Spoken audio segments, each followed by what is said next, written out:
اگر ہم پولس رسول کی زندگی پر غور کریں تو پولس رسول ہر وقت خدا کی گواہی دینے کے لیے تیار رہتا تھا۔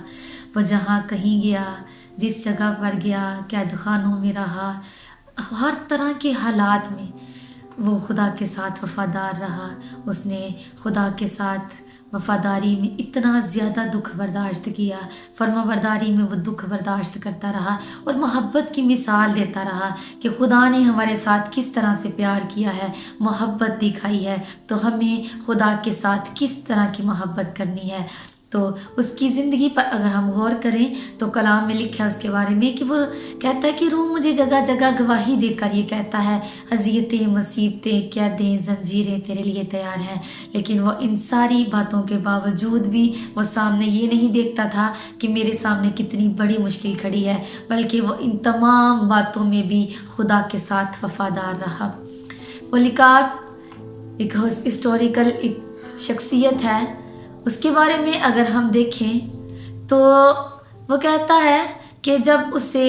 خدا کا انکار کرنے کے لیے کہا گیا اور کہا کہ تو یہ کیا ہے کہ کیسر خدا ہے، یسوع خدا نہیں ہے، تو اس نے کہا کہ جو میرے ساتھ 86 سال سے وفادار رہا، آج میں کیسے کہہ دوں کہ وہ خدا نہیں ہے۔ اس نے یہ نہیں دیکھا کہ مجھے موت کے گھاٹ اتار دیا جائے گا، مجھے مار دیں گے۔ اس نے تمام حالات میں خدا کے ساتھ وفاداری دکھائی، وہ فرما بردار رہا اور اس نے ہر طرح کا دکھ مسیح کی خاطر برداشت کیا۔ اسی طرح جب ہم اپنی زندگیوں کو خدا کی تحویل میں دے دیتے ہیں، اس کی سپردگی میں دے دیتے ہیں، وفاداری کے ساتھ اس کے ساتھ چلتے ہیں اور یہ کہتے ہیں کہ خداوند میری نہیں تیری مرضی پوری ہو، تو خدا اپنے طریقے سے ہماری زندگیوں میں کام کرتا ہے۔ دوسری بات خدا پر بھروسہ ہے کہ جو کوئی اپنی جان بچانا چاہتا ہے وہ اسے کھوئے گا، لیکن جو خدا کی خاطر اپنی جان کھوئے گا وہ اسے پائے گا۔ خدا کی خاطر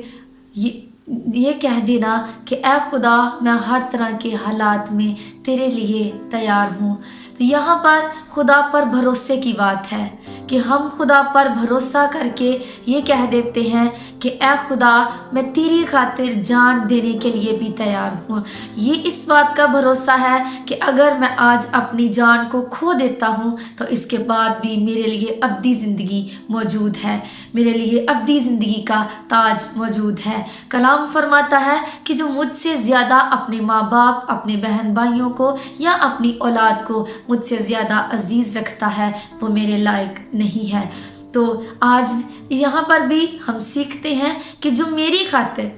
یہاں تک ایسا ہوتا ہے کہ زندگی میں حالات اس طرح کے ہو جاتے ہیں کہ ہم مسیح کی خاطر بہت ستائے جاتے ہیں۔ جب ہم مسیح کا کام شروع کرتے ہیں بہت ساری مخالفت ہوتی ہے، لوگ خلاف ہو جاتے ہیں، ہمارے محبت کرنے والے ہمارے خلاف ہو جاتے ہیں، لیکن خدا ان تمام باتوں میں ہمیں یہی سکھاتا ہے کہ ہمیں خدا پر کس طرح سے بھروسہ کرنا ہے، اور جو اپنا ایمان اس پر پختہ رکھتا ہے، اس پر بھروسہ کیے رکھتا ہے اور یہ کہتا ہے کہ میں ہر طرح کے حالات میں خدا تیرے ساتھ وفادار رہنے کے لیے تیار ہوں، تو خدا جو ہے وہ اپنی فرما برداری کے فروٹس، اپنی فرما برداری کے نعمتیں، برکتیں اس پر نازل کرتا ہے۔ اور ایسا نہیں کہ ہم وفاداری کریں، ہم اس پر بھروسہ کریں تو وہ ہمیں بے سہارا چھوڑ دے۔ ہمارا بھروسہ جب خدا پر ہوتا ہے تو خدا ہمارا ہاتھ پکڑ کر ہمیں چلاتا رہتا ہے۔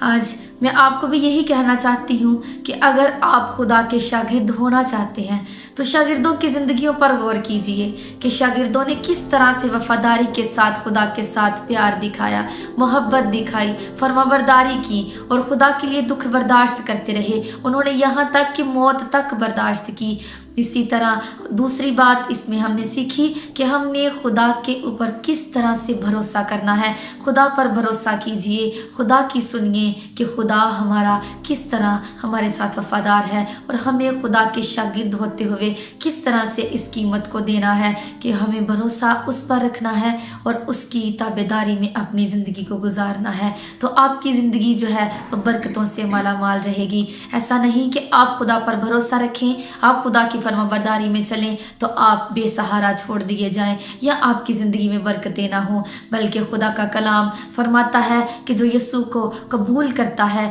نسلیں اس کی برکت پاتی ہیں۔ ابراہیم کی خوبصورت مثال ہے، وہ خدا کے ساتھ وفادار رہا، وہ خدا کے ساتھ اس نے ہر طرح سے فرمانبرداری کی، وہ ایمان میں پختہ رہا، خدا نے اسے نسلوں کی برکتیں دی۔ آج آپ بھی مسیح کے شاگرد ہوتے ہوئے خدا پر بھروسہ کیجئے، اس کی زندگی میں اس کی زندگی کو اپنے اندر لیجئے کہ اس میں رہ کر ہم ہمیشہ کی زندگی کو پا سکتے ہیں۔ اس کی وفاداری میں زندگی گزاریے۔ خداوند آج کے کلام کے وسیلے سے آپ کو برکت عطا کرے۔ Thank you.